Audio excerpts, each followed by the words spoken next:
Hello student, you are watching Ramanujan maths YouTube channel. आज का topic है संबंध एवं फलन। संबंध एवं फलन क्लास 12th लेसन 1 संबंध एवं फलन। हिंदी मीडियम जो है वो हिंदी मीडियम के लिए है। इंग्लिश मीडियम का बैच सेपरेट सिस्टमैटिक।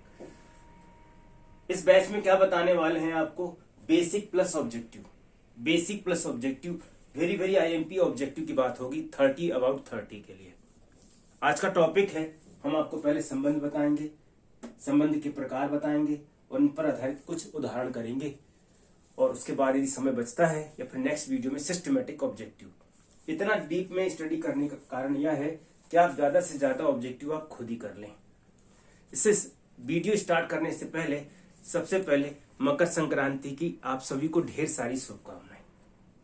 आज के दिन जो है कुछ राज्यों में पतंग उड़ाई जाती है, पतंगबाजी होती है। तो इससे संबंधित एक चीज सुन लीजिए, बहुत अच्छी चीज है।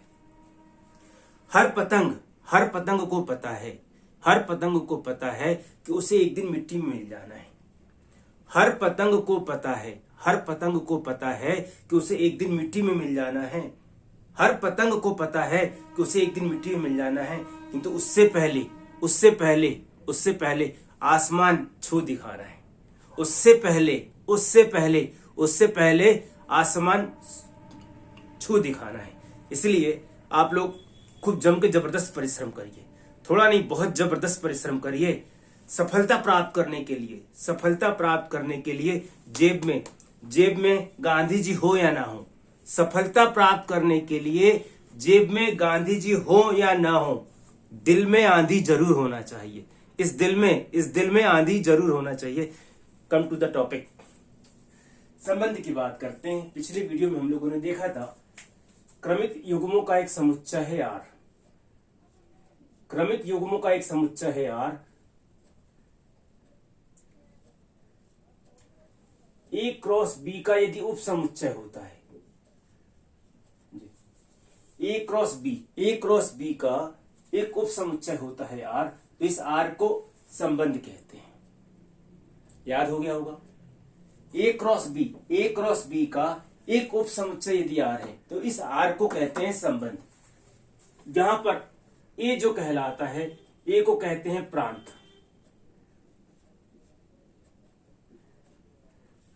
और B को कहते हैं परास।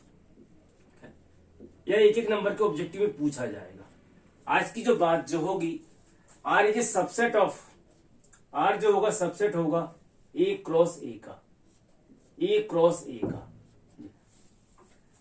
R जो होगा A क्रॉस A का सबसेट होगा, तो इस R को कहते हैं संबंध। तो R जो होगा AB सच दैट, तो मालूम है आपको, मैं केवल इतना बता रहा हूं, यहां स्मॉल a जो होगा प्रांत क्या होगा? प्रथम घटक के अवयवों का समुच्चय। पहला घटक जो मिलेगा उन सभी पहले घटक का आप समुच्चय बना लो। प्रांत पूछा जाएगा, एक नंबर के ऑब्जेक्टिव में प्रांत पूछा जाएगा, तो पहले घटक के अवयवों का समुच्चय प्रांत कहलाता है, और दूसरे अवयवों का समुच्चय जो होगा वो रेंज परिसर कहलाएगा। ए और बी, यहां ध्यान से सुन लीजिए, दो चीजें पूछी जाएंगी, प्रांत पूछा जाएगा, रेंज परिसर पूछा जाएगा।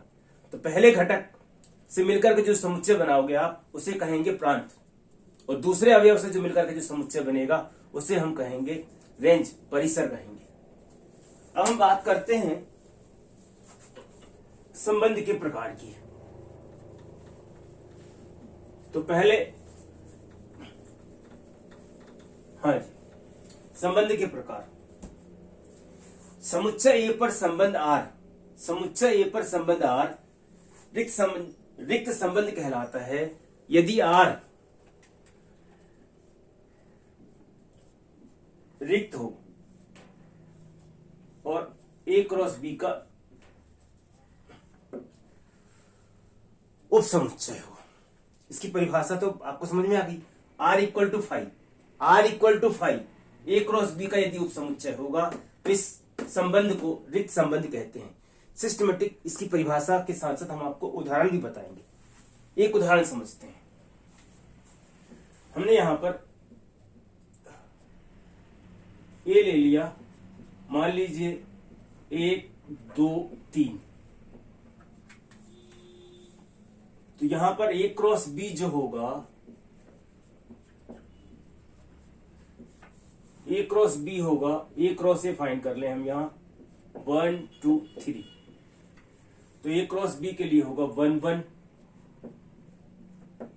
यह होगा 1 2, यह होगा 1 3, 2 1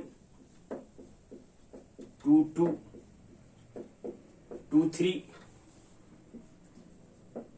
3 1 3 2 और 3 3। यहां हम आर ले रहे हैं ए बी, ऐसा है कि ए धन बी बराबर 10। इसमें से किसी को भी जोड़ेंगे तो क्या उनका योग 10 आएगा? तो आप कहोगे नहीं, यह रिक्त समुच्चय है। रिक्त समुच्चय हमने आपको बताया था, प्रत्येक समुच्चय का उपसमुच्चय होता है। एक तो उदाहरण यह हो गया, बहुत अच्छे से आपको सिस्टमेटिक समझाएंगे। एक दूसरा उदाहरण समझते हैं। ए मान लीजिए विद्यालय में सभी भैया बहनों का समूह है, बॉयज और गर्ल्स दोनों का समुच्चय है, और यहां मान लिया ए बी की बहन है, ए जो है बी की बहन है। जब यहां तो मान लोगे आप, किंतु मान लीजिए बॉयज का स्कूल है, यह जो है ए जो है, मैं इसको मिटा देता हूं, फिर समझ में आपको आता है अच्छे से। हाँ। ए मान लिया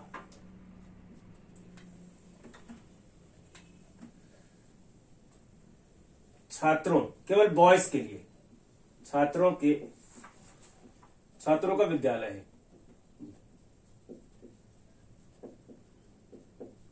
सेट ऑफ बॉयज स्कूल। और आर जो ले लिया आपने, ए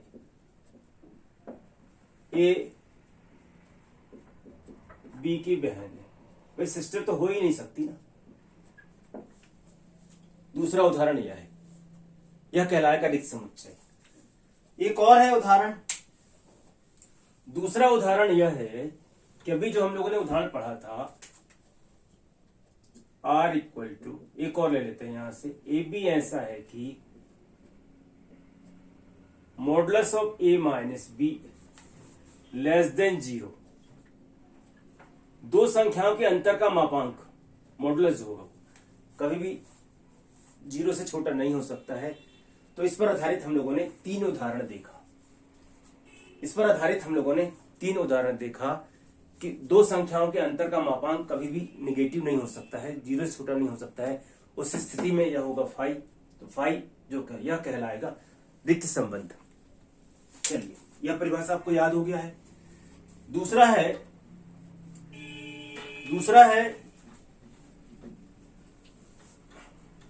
हाँ जी, दूसरा देखिए, यूनिवर्सल रिलेशन कहलाता है, सार्वत्रिक संबंध कहलाता है।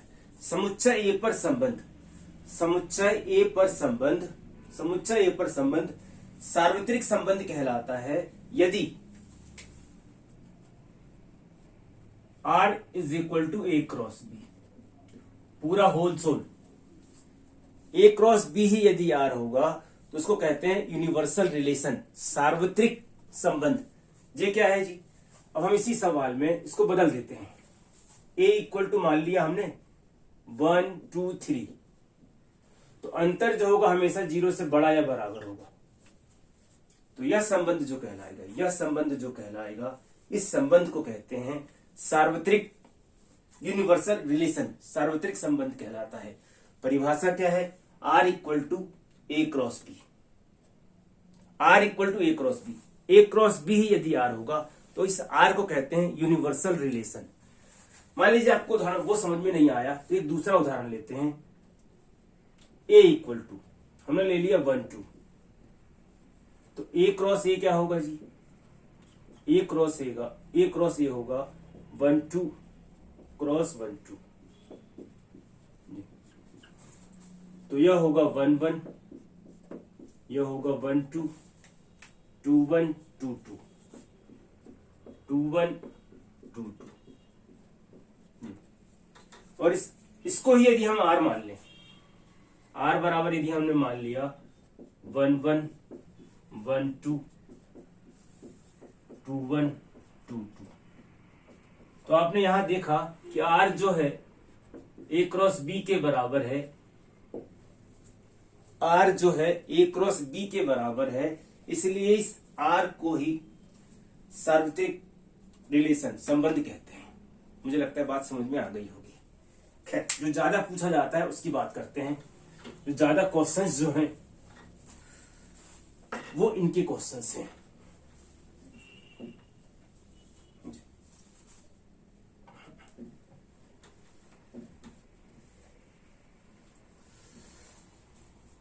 हाँ जी, स्वतुल्य संबंध, स्वतुल्य संबंध 1 2 3 4 इन पर आधारित जो है ज्यादा क्वेश्चन ऑब्जेक्टिव में पूछे जाते हैं, इसलिए आप इनको ध्यान से समझिए। स्वतुल्य संबंध, समुच्चय ए पर संबंध आर, समुच्चय ए पर संबंध आर स्वतुल्य संबंध कहलाता है यदि आर क्या हो जी, x रिलेटेड टू x, या इसी को आप लिख सकते हो x belongs to r, for all x belongs to r। Input और आउटपुट, जो वस्तु है उसका प्रतिबिंब भी हमको वही मिले। इनपुट और आउटपुट दोनों यदि एक सा होगा, प्रत्येक व्यक्ति का संबंध खुद के साथ यदि होता है यहां पर, तो उस संबंध को हम कहते हैं स्वतुल्य संबंध। यहां पर इस संबंध को बताने के लिए केवल एक अवयव की जरूरत होगी, for all x belongs to r। यहां पर जो भी एलिमेंट्स जो होंगे यहां पर, यहां a में जो एलिमेंट होंगे, for all x belongs to a। अब इसमें मान लीजिए यहां हमने यहां बना लिया r, तो यह होगा 1 1 और यह होगा 2 2। ध्यान से देखिए, इस 1 का संबंध 1 से है और 2 का संबंध 2 से है, तो यह संबंध जो है स्वतुल्य संबंध कहलाता है। x related to x, x जो है स्वयं से संबंधित होगा तो वो कहलाएगा स्वतुल्य संबंध।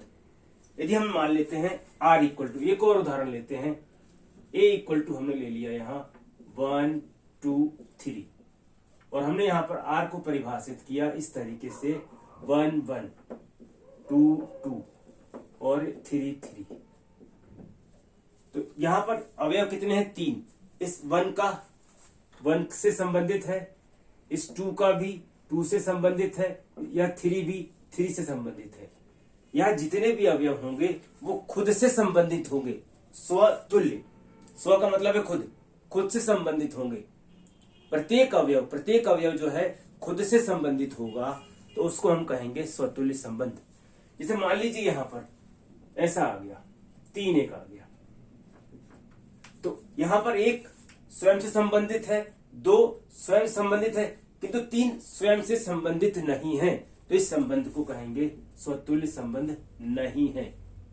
यहां पर हम कहेंगे स्वतुल्य संबंध नहीं है। मुझे लगता है बात समझ में आ गई है, और बहुत अच्छे अच्छे उदाहरण हम आपको लेकर आएंगे। थोड़ी देर बाद बताते हैं हम आपको, पहले जनरल टच बता दें, उसके बाद फिर हम लौट के आते हैं। हाँ जी, अगला है सम्मित संबंध के लिए।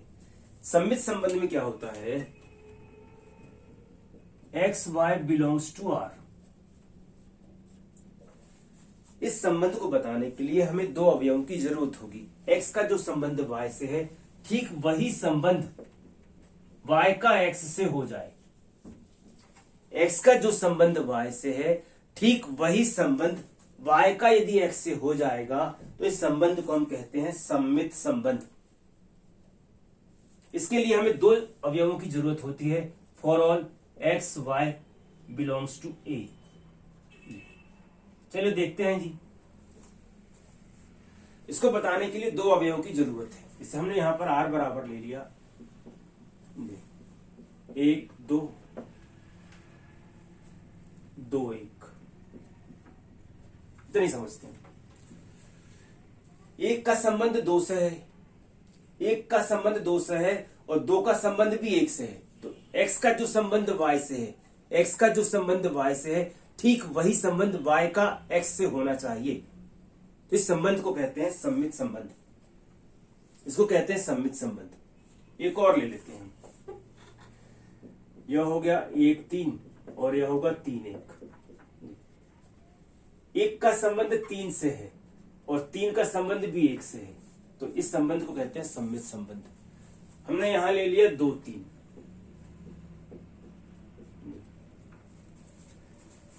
यहां पर ये दोनों मिलकर के सम्मित संबंध बता रहे हैं, यह भी सम्मित संबंध बता रहे हैं। 2 का जो संबंध 3 से है वो 3 का 2 से संबंध नहीं बता रहा है, तो यह संबंध जो होगा सम्मित संबंध नहीं होगा।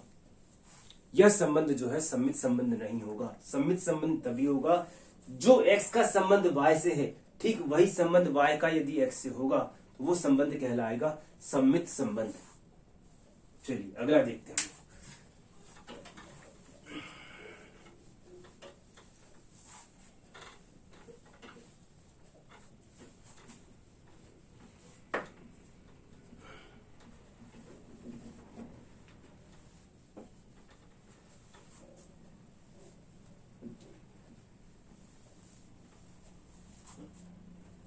अगला है संक्रामक संबंध। इसको बताने के लिए 3 अवयवों की जरूरत होती है।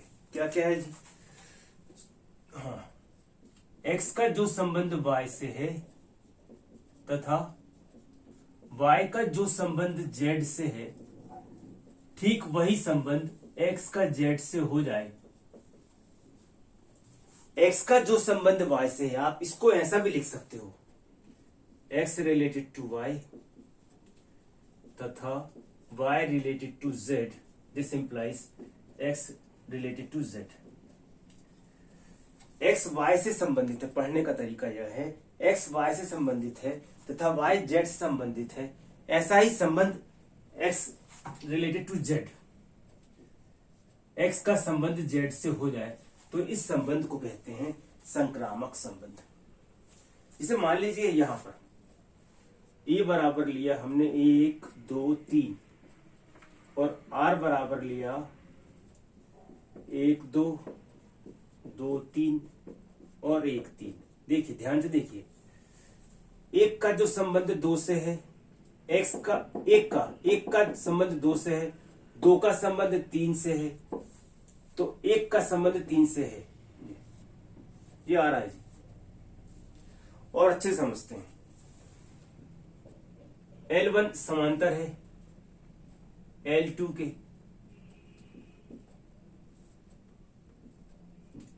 सिस्टमेटिक समझाने वाला हूं थोड़ी देर बाद। देखिए L1 जो है समांतर है L2 के, ये दोनों समांतर है, और L2 समांतर है L3 के। L1 L2 के समांतर है, L2 L3 के समांतर है, तो आप इन दोनों में संबंध देख सकते हो कि L1 समांतर होगा L3 के। x का जो संबंध y से है तथा y का जो संबंध z से है ठीक वही संबंध जो है x का z से होगा तो वो संबंध कहलाएगा संक्रामक संबंध। मुझे लगता है आप समझ में आ गया है।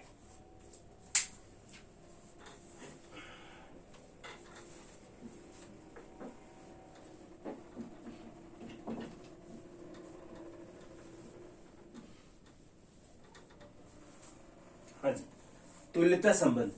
समुच्चय A पर संबंध R तुल्यता कहलाता है यदि R स्वतुल्य हो, यदि R स्वतुल्य, सम्मित तथा संक्रामक तीनों होगा।